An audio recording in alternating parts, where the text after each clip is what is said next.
500 billion का trade deal in दोनों को करना है ना।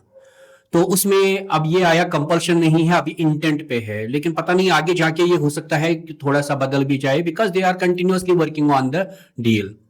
मे बी न्यू थिंग्स में कम अप। अब हम किससे पूछें कि ओरिजिनल क्या है? पीयूष गोयल जी से पूछते हैं, वो बताते हैं नहीं भाई एक्सटर्नल अफेयर्स मिनिस्टर जानते हैं। उनसे पूछने जाते हैं, वो बोलते हैं इनसे पूछ लो पीयूष गोयल। तो हम न जयशंकर जी से पूछ सकते हैं ना ही पीयूष गोयल जी से।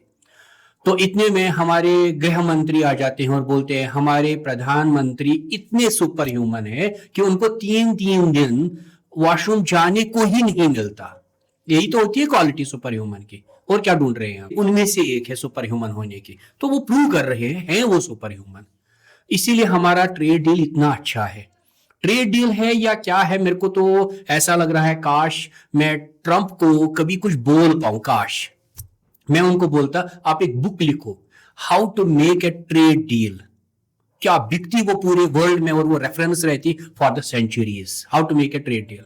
तो उनके ट्रेड डील का एक ही फंडा है, सामने वाली की खोपड़ी पे ना एक गन रखो और उसको बोल दो ऐसा करना ही पड़ेगा। यही है उनका ट्रेड डील का मेथड। उन्होंने क्या किया?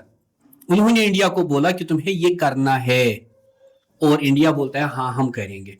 अब समझो इस ट्रेड डील में क्या हुआ। चलिए बड़ी बड़ी चीजें तो अपनी जगह, क्या हमें आपको हमसे ही ऑयल खरीदना है, रशिया से नहीं खरीद सकते? चलो ठीक है, अंबानी जी को कोई ऐसा इशू भी नहीं है कि वो रशिया से खरीदते हैं, वेनेजुएला से खरीदते हैं, पेमेंट तो आपको और मेरे को ही करना है। अल्टीमेटली उनको फर्क नहीं पड़ता। फर्क किसको पड़ता है? वो जो टेक्सटाइल वाले हैं। अब समझो एक आगे खाई पीछे कुआं वाला कहानी आ गया है। अगर इंडिया अपनी टेक्सटाइल्स यूएसए को बेचता है, एक्सपोर्ट करता है, तो उस पे लगेगा 18% टैरिफ। लेकिन अगर अमेरिका से ही वो कॉटन लेता है, यहां पे मैन्युफैक्चर करके वापस बेचता है, तो उस पे लगेगा 0% टैरिफ। अब जब हमने अमेरिका से टेक्सटाइल कॉटन खरीदा और टेक्सटाइल वापस भेजा, तो हमारे कॉटन प्रोड्यूसर्स का क्या होगा? अब हमारे कंपटीशन में हम बोलेंगे नहीं भाई, हम तो अपने ही कॉटन वालों से खरीदेंगे और यहीं पे बनवाएंगे और अमेरिकन जैसी कंट्रीज को वापस बेचेंगे। चलो 18% टैरिफ लगे तो लगे, क्या होता है। लेकिन वहीं पे हमारा कंपटीटर जो है वो बांग्लादेश है। अब सोचो हमें बांग्लादेश के साथ कंपीट करना पड़ रहा है, ये दिन आ गए। अब हम वहीं पे बांग्लादेश से कंपीट जब कर रहे हैं, बांग्लादेश के पास अपना कॉटन रिसोर्स उतना बड़ा नहीं है, उसको या तो इंडिया से खरीदना है या तो यूएस से खरीदना है। अगर वो इंडिया से खरीदता है तो 19% टैरिफ लगता है, और अगर वो यूएस से ही खरीदता है तो 0% टैरिफ लगता है वापस टेक्सटाइल बेचने में।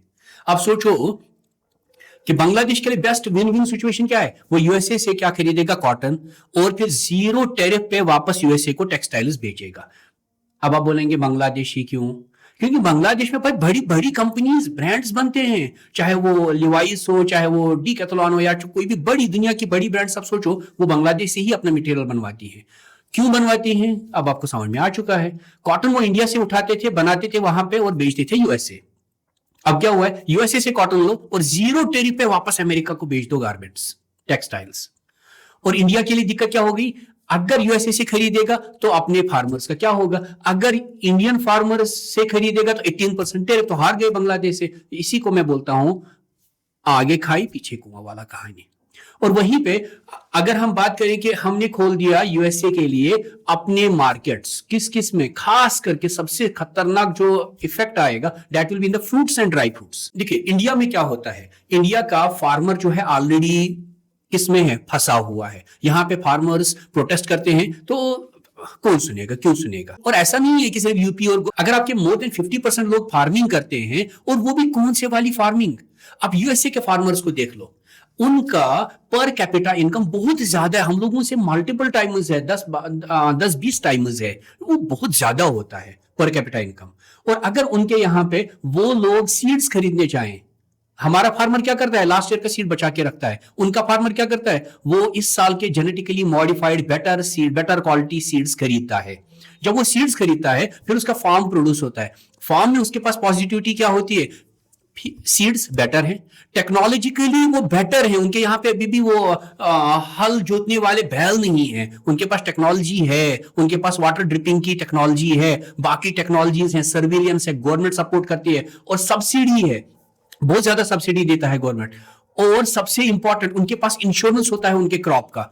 और जब वो क्रॉप का इंश्योरेंस करके, जब ये सारी फैसिलिटीज लेके कोई भी क्रॉप प्रोड्यूस करते हैं तो वो बेटर होता है। आप कभी इस चीज के लिए ना ट्राई कर लेना कि कश्मीरी सेब या हिमाचली सेब वर्सेस अमेरिकन सेब। अमेरिकन सेब आपको ज्यादा टेस्टी लगेगा because that is basically genetically modified, और जो आपको कश्मीर का या हिमाचल का सेब मिलेगा that's not genetically basically modified.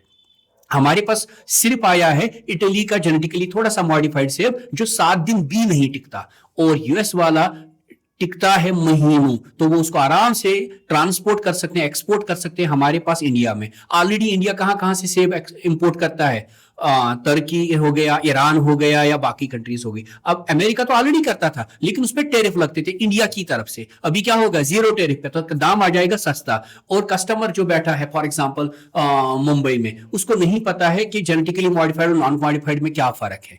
वो क्या करेगा, वो दोनों देखेगा। खूबसूरत कौन दिखेगा ज्यादा, यूएसए वाला। क्रंची कौन दिखेगा, यूएसए वाला। तो और बड़ा कौन है, यूएसए वाला। तो खरीदेगा कौन सा, सीधी सी बात यूएसए वाला। तो क्या हो जाएगा, हमारा एक रीजन जो ये हिमाचल और जम्मू कश्मीर है, हिमालयन रीजन, तो उनके साथ क्या होगा, उनका ट्रेड तो वैसे ही डाउन हो गया। वही हाल इनके ड्राई फ्रूट्स का भी होगा। और ड्राई फ्रूट्स में मेरे को फिर याद आता है कि गोवा वगैरह भी फंस जाएंगे।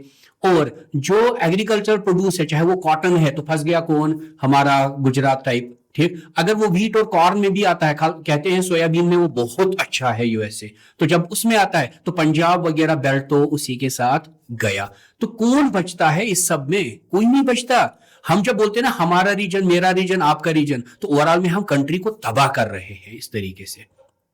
तो यूएस को इस टाइम पे फ्री हैंड मिला हुआ है इंडिया में कि आप ले आओ अपना माल और बेचो। इसमें प्रॉब्लम कोई नहीं था, लेकिन उसके लिए हमारी कंट्री प्रिपेयर्ड है क्या ऐसी डील के लिए? नहीं, कभी प्रिपेयर्ड नहीं है, क्योंकि हमारा फार्मर अभी भी गरीब है। हाँ, हमारे पास फार्मर्स के टाइप्स हैं, कुछ बहुत गरीब फार्मर्स हैं, कुछ बहुत अमीर फार्मर्स हैं। और जो अमीर फार्मर्स हैं उनका अल्टीमेटली फायदा हो जाता है। तो यूएसए में क्या हुआ है, आपको नहीं पता कि बिल गेट्स ने कितनी जमीन खरीदी, अमेजॉन वाले ने कितनी जमीन खरीदी। वो लोग क्या कर रहे हैं, they are accommodating the land for the farming. तो इंडिया में क्या होगा, अब धीरे धीरे अगर ये यूएसए वगैरह भी इंडिया में माल बेच पाते हैं, मैं एग्रीकल्चर की बात कर रहा हूं, अगर वो माल बेच पाते हैं तो क्या होगा, यहां पे भी यूएसए की तरह अंबानीज और अदानीज और टाटाज के पास सारा लैंड चला जाएगा। सिर्फ मतलब यहां का जो टोटल लैंड है, फार्म लैंड, उसका 40, 50, 60% लैंड चला जाएगा किनके पास, जो बड़े बड़े उद्योगपति हैं, बस कैपिटलिस्ट, उन्हीं के पास जाएगा। और आपके पास, मेरे पास क्या रहेगा, वही वाला जमीन जो हमारी आंगन बनाने के काम आएगा और किसी काम नहीं आएगा। अब आप सोचेंगे कि नहीं, अब मेरे घर में जमीन है, इतना बीघा जमीन है या इतने कनाल जमीन है, मैं उसमें से अपना तो निकाल ही लूंगा। भाई खाद डालनी है ना उसमें, वो कहां से लाओगे, बिजली चाहिए ना पानी के लिए, वो कहां से लाओगे, बाकी चीजें भी तो चाहिए होंगी, वो तो खरीदनी पड़ेंगी ना। मतलब आप अपने लिए self sufficiency through out the country खराब कर रहे हो। और सिर्फ इसमें नुकसान फार्मर का नहीं है, आप फर्टिलाइजर बनाने वाली कंपनी से पूछ लो, जब आपका फार्मिंग कमजोर हो जाएगा तो फर्टिलाइजर कंपनी क्या करेगी, किसको बेचेगी फर्टिलाइजर, वो उद्योगपतियों को नहीं, उनको आता है मेरे को कहां से उठाना है, कितने सस्ते में उठाना है।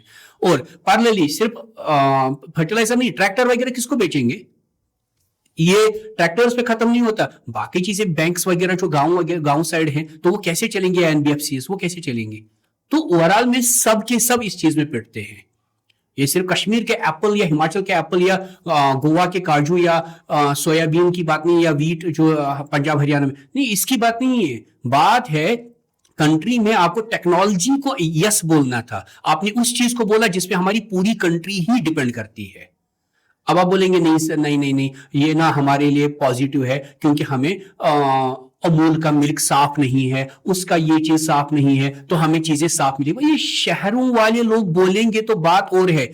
और जिस दिन वो ऐसा बोलते हैं कि हमारी कंट्री की बनाई हुई चीजें इतनी साफ नहीं है इसलिए हम इंपोर्टेड चीजें खरीद रहे हैं, दैट मीन्स वो बोल रहे हैं कि ठीक है भाई, गांव वालों को भाड़ में जाने दो, हम लोगों को अच्छा खरीदना है। भाई कब तक अच्छे बने रहोगे, कब तक तुम इतना कमाओगे कि उनकी चीजें खरीद पाओ। अल्टीमेटली रिसोर्सेज तो कंट्री की ही लगती है ना, तो सब फंसेंगे ना। ये चीज को मद्देनजर रखो हमेशा कि सब इंटरडिपेंडेंट है, because we belong to a country, और कंट्री पहले आती है। उसके बाद ही बाकी कुछ आता है। ये रीजनलिज्म वाला गेम नहीं चलता जब कंट्री को अपलिफ्ट करना है। अगर ऐसी ही बात होती तो ट्रंप क्यों हमारी गवर्नमेंट पे ऐसे गन तानता और बोलता कि तुम्हें मेरा चीजें खरीदनी पड़ेंगी? क्यों? वो सिर्फ इंडिया को नहीं बोला है, वो सिर्फ बांग्लादेश को नहीं बोला, उसने हर एक कंट्री को बोला है, क्योंकि उसको पता है मेरे को चीजें लोगों को कैसे बेचनी है और लोगों को घुटनों पे कैसे लाना है। इट्स नॉट ओनली अबाउट कि वो हमसे क्या खरीदेगा। हमारे एक्सपोर्टर भाई साहब लोगों को थोड़ा फायदा होगा, लेकिन कंट्री ही जब अंदर से खोखली हो रही है, क्या मतलब? Thank you.